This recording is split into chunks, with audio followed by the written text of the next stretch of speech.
The current popularity of social emotional learning, or SEL as it's called, represents progressive education's greatest victory. Historically, what schools taught and how they were conducted was in the hands of a locally elected school board. But gradually, during the 20th century, state commissions, state boards, and more recently federal authorities have taken control of what is education's most fundamental question, and that is, what is most worth learning? What from a universe of ideas and thought should be taught in schools? Life's ultimate questions: what is a good human being? What is a good society? What is a worthy life? Have essentially been eliminated from the curriculum in favor of a relativistic worldview. Operationally, this has meant that the subjects of history and English literature have been sanitized. The good habits and virtues and a sense of right and wrong has been replaced in our schools. But by what? By a pop psychological school program, social emotional learning, that endeavors to teach students 5 competencies that are very self-oriented. The self and group norms are really thin gruel upon which to base a serious moral question. This whole situation is really perfectly summarized by a Connecticut housewife, a mother of 5 public school students.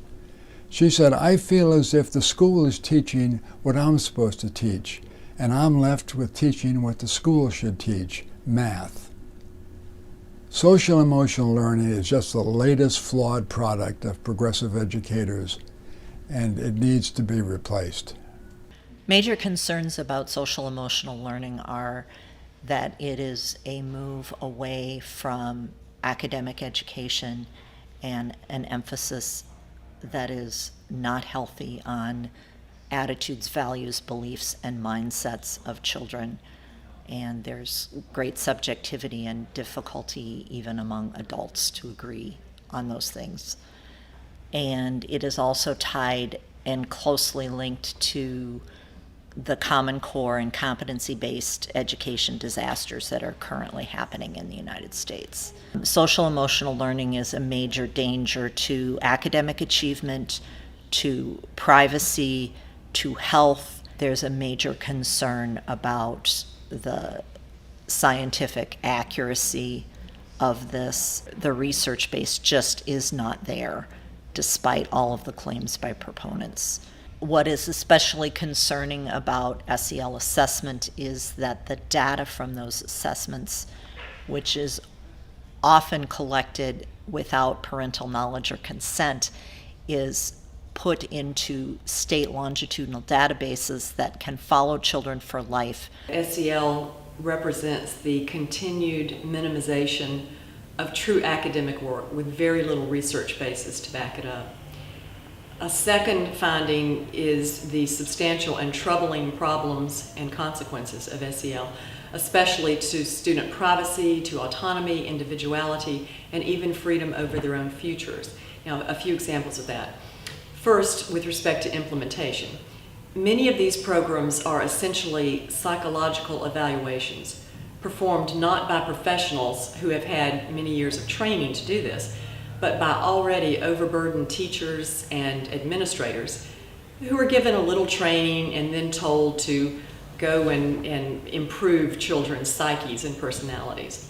The assessment of children under these programs is admitted even by the most enthusiastic SEL proponents to be hit or miss.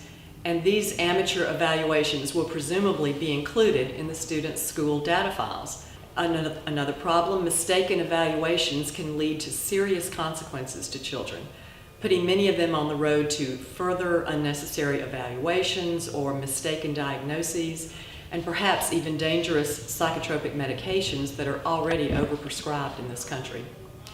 And then I think our third central finding is that through SEL, the government is grossly overstepping its boundaries to supposedly benefit society and the economy in particular.